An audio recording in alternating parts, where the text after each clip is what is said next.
Rain hammered the black pine forest. Lightning flashed over a rusted wooden sign beside the road. Camp Blood, EST. 1952. Someone had carved new words beneath it. We never let them leave. A battered pickup truck rolled through the gates. Inside sat Ripper, 35, scarred, silent. One hand gripped the wheel, the other rested on a shotgun. The truck radio crackled. A little girl whispered, "Please don't come back." Ripper shut it off immediately. Then, thump. Something landed on the roof.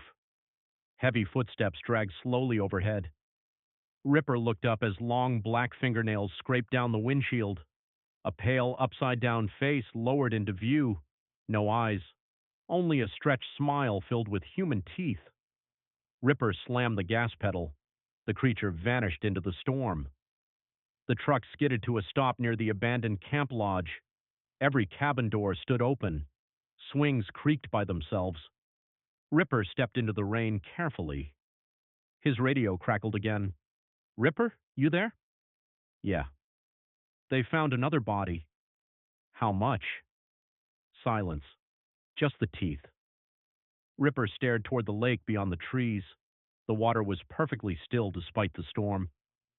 "You think it remembers you?" the voice asked. Ripper whispered, "It never forgot." Behind him, branches snapped.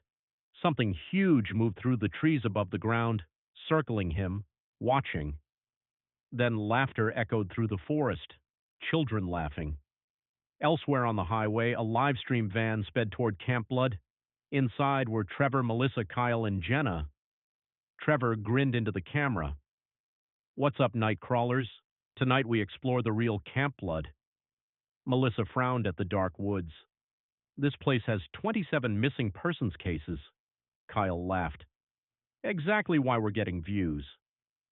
Suddenly, the van radio turned on by itself. A woman sobbed through the static. "He's underneath the water." Then screaming exploded from the speakers. Jenna nearly swerved off the road. The headlights swept across the trees. Dozens of pale figures stood between them, watching silently, then gone. The van entered Camp Blood. Trevor filmed the abandoned cabins excitedly. "Okay, chat, this place is terrifying." Comments flooded the live stream. "Behind you, turn around." "Something is in the window." Kyle pointed toward the lodge. A tall figure moved upstairs. Too fast, too wrong. Then Ripper emerged from darkness holding a shotgun. "You need to leave." Trevor laughed nervously. "What are you, the camp security?" Ripper ignored him. "How many people are watching your stream?" "Almost 80,000. Ripper went pale. "Turn it off." Melissa frowned. "Why?" Ripper stared at the woods. "Because now they can see you too." Every phone suddenly buzzed. A single message appeared on every screen. "We found you." The lights inside the lodge flickered on by themselves. A loudspeaker crackled overhead. A cheerful counselor's voice echoed through camp. "Good evening, campers. Tonight's activity is hide and seek." Children giggled through the speakers. Then came screaming. Wet tearing sounds. Chewing. Silence. Something slammed against the lodge walls. Thud, thud, thud. The ceiling bulged downward, like bodies crawling above them. Trevor whispered, "What the hell is up there?" A pale face suddenly appeared upside down through a ceiling crack. Black empty sockets. A massive grin. Then the creature dropped. Its limbs bent backward like a spider. Human faces moved beneath its skin, screaming silently.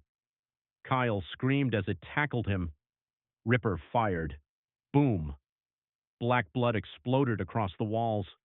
The creature skittered backward into darkness, carrying part of Kyle's face in its mouth.